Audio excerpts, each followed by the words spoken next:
வணக்கம் மாணவர்களே, இன்று 11ஆம் வகுப்பு வேதியியல் ஆக்சிஜனேற்ற எண்ணை கண்டுபிடிக்கணும். ஆக்சிஜனேற்ற எண் முறையில் ஆக்சிஜனேற்ற எண் ஒரு தனிமத்தின் ஆக்சிஜனேற்ற எண்ணை கண்டுபிடிக்கணும். இப்போ CO2வில் கார்பன் டை ஆக்சைடு கார்பனின் ஆக்சிஜனேற்ற எண்ணை கண்டுபிடிக்கணும். சரியா? இது பப்ளிக்கில் கேட்ட வினாதான்.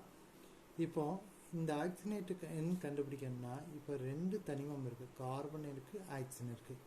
ஏதாச்சும் ஒரு தனிமத்துக்கு நம்ம ஆக்சிஜனேற்ற எண் தெரிஞ்சாதான் இந்த தனிமத்தோட ஆக்சிஜனேற்ற எண்ணை நம்ம கண்டுபிடிக்க முடியும். சரியா? அப்புறம் ஆக்சிஜனேற்ற எண் -2 தெரிஞ்சிருக்கணும். சரியா? தெரிஞ்சாதான் நம்ம இதை கண்டுபிடிக்க முடியும். பொதுவாக நீங்கள் ஆக்சிஜனுக்கு இப்போ -2 தெரிஞ்சுக்கிட்டீங்களா, ஹைட்ரஜனுக்கு +1 தெரிஞ்சுக்கோங்க, பொட்டாசியம் இந்த மாதிரி இருந்தால் +1 தான். சரியா? இந்த மூணுக்கு மட்டும் தெரிஞ்சால் போதும், நம்ம ஒரு சில எலமெண்ட்டுக்கு ஒரு சில சேர்மத்துக்கு நம்ம ஆக்சிஜனேற்ற எண்ணை நம்ம கண்டுபிடிக்க முடியும். சரியா?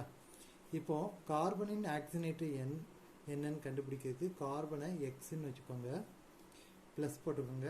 அடுத்துள்ள தனிமம் ஆக்சிஜன் இருக்குது, எத்தனை அணு இருக்குன்னா 2 அணு இருக்குது, இன்டு அதனுடைய ஆக்சிஜனேற்ற எண் நம்ம இங்கே தெரிஞ்சு வச்சுருக்கோம் -2.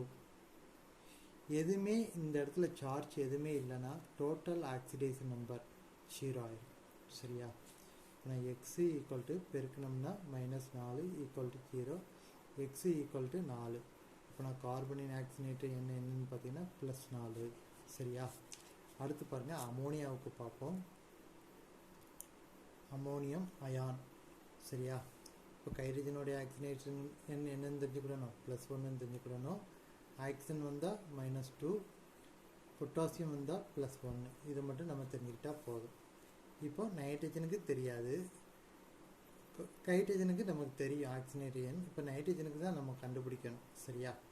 இப்போ நைட்ரஜன் தெரியாதனால Xன்னு வச்சுக்கிடுவோம். ஹைட்ரஜன் எத்தனை அணு இருக்குன்னா 4 இருக்குது, அதனுடைய ஆக்சிஜனேற்ற எண் +1. சரியா?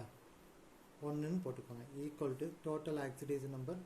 +1 இருக்குதுன்னா ப்ளஸ் இருந்தால் +1ன்னே போடுங்க, மைனஸ் இருந்தால் -1ன்னு போடுங்க. சரியா? -2 இருந்துச்சுன்னா -2ன்னு போடணும். சரியா? அப்புறம் X = பெருக்கணும்னா +4 = 1. அப்புறம் X = 1 - 4 = X = 3. அப்புறம் நைட்ரஜனோட ஆக்சிடேஷன் நம்பர் என்னன்னு பார்த்தீங்கன்னா -3. சரியா? அதே மாதிரி இப்போ குரோமேட் அயான் பார்ப்போம். Cr2O7 2- இருக்குது. இப்போ குரோமேட் அயான் இதுக்கு தான் ஆக்சிஜனேற்ற எண் நம்ம கண்டுபிடிக்க போகிறோம். அதனால் Xன்னு வைக்கணும். இங்கே 2 அணு இருக்கிறதுனால 2Xன்னு வச்சு கொடுங்க. ப்ளஸ்ஸு அடுத்த ஆக்சிஜன் அணு எத்தனை இருக்குன்னா 7, அதனுடைய ஆக்சிஜனேற்ற எண் -2. சரியா? டோட்டல் ஆக்சிடேஷன் நம்பர் என்னன்னு பார்த்தீங்கன்னா இங்கே -2ன்னு இருக்கா, அதனால் -2ன்னு போட்டுருணும். இப்போ X = பெருக்கணும்னா -14 = -2. இந்த 14 அந்த பக்கம் போணுச்சுன்னா X = -2 + 14. சரியா? கழிச்சோம்னா என்ன கிடைக்கும், 12 கிடைக்கும்.